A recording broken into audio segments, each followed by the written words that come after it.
ભાઈ આ શું રિપેરિંગમાં આવ્યું છે? આપણા પાસે આ છે ને પ્રાઇમ મોડલ છે, એ રિપેરિંગમાં આવેલું છે. આપણે એને રિપેર કરશું. શું વાંધો આવે છે કસ્ટમરને? તેમાં કસ્ટમરને સાવ બંધ હાલત છે. કસ્ટમર આપણા પાસે લઈ આવે છે, આપણે એને રિપેર કરશું. રિપેર કરી ઓકે કરી અને આપણે બતાવશું બધાને.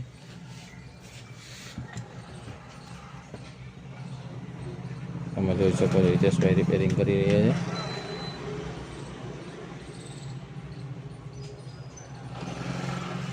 છે. કસ્ટમરની ઇન્ડક્શન સાવ ડેડ કન્ડિશનમાં છે.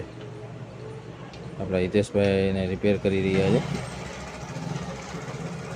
તમે જોઈ શકો છો પીસીબી આપણે હિતેશભાઈ રિપેર કરી રહ્યા છે. Okay done. હિતેશભાઈ રિપેરિંગ થઈ ગઈ છે કમ્પ્લીટ? ના, આપણે રિપેર કામ ચાલુ છે. આપણે બીજા પાર્ટમાં આપણે બતાવશું. રિપેર કરી કમ્પ્લીટ કરીને બતાવશું આપણે. ઓકે. અને જો તમારે જો રિપેર કરાવી હોય સર્કિટ તો આવવાનું રહેશે Nagrechi Electric Jamnagar. Okay, thank you Hiteshbhai.